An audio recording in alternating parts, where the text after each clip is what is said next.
Bonsoir, asalaamaaleykum sama gars yi j'espère que yéen a ngi si jàmm man it maa ngi si jàmm dal leen jàmm seen chaîne Like Mobile votre chaîne de technologie gars yi tey si biir vidéo bi nag day ñëw si benn question boo xam ne tout le temps dañ ko doon jot suñu WhatsApp voilà question bi moom moo nekk nii bonjour Like Mobile comment je vais faire pour déconnecter les autres appareils qui connectent dans mon compte Google voilà léegi pour nga déconnecter bépp compte boo xam ne pour nga déconnecter bépp compte boo xam ne yow da nga ko connecté woon que ça soit nga connecté ko si sa machine wala nga connecté si téléphone ak foo ko mën di connecté léegi yow bëggoo utiliser compte yëpp mais benn téléphone bi nga xam moom nga yor moom nga bëgg mu si connecté seulement c'est très simple voilà parfois da ngay gis koo xam ne day dem parfois day am fu mu dem di yor téléphone mu bëgg am accès si compte Google am mu jël téléphone xaritam wala mu jël machine am mu connecté ak compte Google am léegi mu toog ba mu yàgg mu bëgg a déconnecté compte bëggut parce que bëggut ko kooku noonu di am accès si compte am mu bëgg ko déconnecté nan lay dem voilà léegi première chose gi léegi njëkk a def mooy bu fekkee ne yaa ngi utiliser téléphone portable léegi da ngay dem sa Google voilà léegi nga dem sa logo bi léegi boo cliquer logo bi da nga gis fu mu la defal gérer votre compte voilà léegi boo cliquer gérer votre compte automatiquement page bi la lay indil bu la neex tamit mën nga koo jaaree voilà bu la neex mën nga koo jaaree YouTube waaye léegi nag nga def mooy da ngay génn léegi nga dem YouTube voilà bu fekkee ne tamit amoo Google mais am nga YouTube léegi nga cliquer YouTube léegi une fois boo cliquer YouTube léegi moom it da ngay dem sa profil bi voilà léegi boo demee sa profil bi voilà léegi ñu def retour léegi boo demee sa profil bi léegi da ngay xool fi mu la bi defal compte Google léegi nga cliquer fi mu la defal compte Google léegi une fois boo cliquer compte Google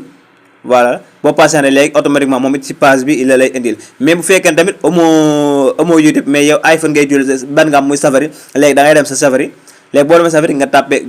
google.com wala nga def Google c'est la même chose léegi nga def google.com léegi une fois bu tijjee ko nga dem sa photo profil bi léegi nga voilà léegi ñu fa se connecté léegi nga cliquer fi mu la defal photo profil bi léegi nga cliquer fi mu la defal gérer votre compte une fois boo cliquer gérer votre compte moom automatiquement da lay indil page bi léegi nag naka lañ def mooy day dem suñu Google voilà ñu mën expliquer ko léegi boo demee sa Google léegi fii la indi première bi ma ngi lay indi accueil léegi accueil fi ngay mën a xoole say information say li nga xam ne moom nga recherche say historique fi nga mën a xamee deuxième mu defal information personnelle cela veut dire que say date de naissance bi xam dugal nga ko voilà noo bi xam moom nga dugal sa compte YouTube deuxième mais nag le plus important mooy fi mu la defal sécurité voilà léegi boo ñëwee option fi mu la defal sécurité en haut léegi voilà léegi da ngay défiler par nank suuf léegi ñu défiler voilà léegi ñu défiler ba ban option leen soxla voilà léegi boo defee ba suuf da nga gis fu mu la defal vos appareils sa parfois nag mën na la defal appareil connecté ça dépend si téléphone bi ngay utiliser wala Mac bi nga xam ne moom ngay utiliser léegi da nga gis fu mu la defal vos appareils léegi première ma ngi lay defal 4 sessions sur iPhone 4 sessions sur ordinateur 2 sessions sur téléphone Android cela veut dire que am na 4 machines yoo xam ne ña ngi ci connecté ak 2 téléphones Android yoo xam ne ña ngi ci connecté ak 4 sessions yoo xam ne iPhone la ña ngi ci connecté bu fekkee ne nga bëgg di dugg si session iPhone ça veut dire que iPhone yi nga xam ne ñoom ñoo si connecté voilà léegi moom ma nekk nii voilà léegi premier bu defee Like Mobile Sénégal voilà iPhone voilà léegi fii compte yi yëpp ñun ñoo ko si connecté woon léegi nag par exemple léegi bi nga xam ne moom lay connecté nii rek moom duñ ko mën a déconnecté buñ si duggee duñu indil option bi nga xam ne moom moo koy déconnecté lu ko waral parce que moom lañuy connecté actuellement Google day xam ne yow kat yow yaa si connecté voilà moo tax bu ñu dugalee du ñuy defal option bi nga xam mooy option déconnecté léegi une fois ñu dugg léegi par exemple ñu dugg suñu benn téléphone boo xam ne A03 la léegi suñu téléphone bi mooy A03 core léegi bii dafa am beneen koo xam ne dañu ko joxoon wala dafa am si beneen koo xam ne moo ko yor